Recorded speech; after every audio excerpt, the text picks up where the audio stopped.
Les quartiers sont morts avec le trafic. Ils jouaient, il y avait des matchs de foot, il y avait des parties de pétanque avec les personnes âgées, du quartier. Il y avait une vie dans le quartier qu'il n'y a plus à l'heure d'aujourd'hui.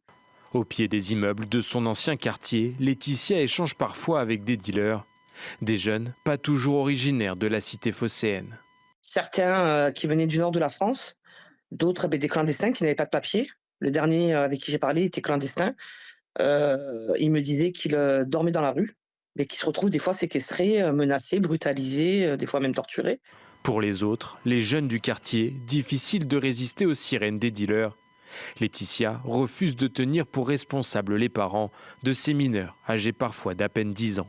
Il y a des parents qui ont été frappés, qui le sont encore à l'heure d'aujourd'hui, quand ils osent, se lever contre ça et dire: «Vous vous approchez pas de mon gamin». Depuis peu, les dealers se conjuguent également au féminin.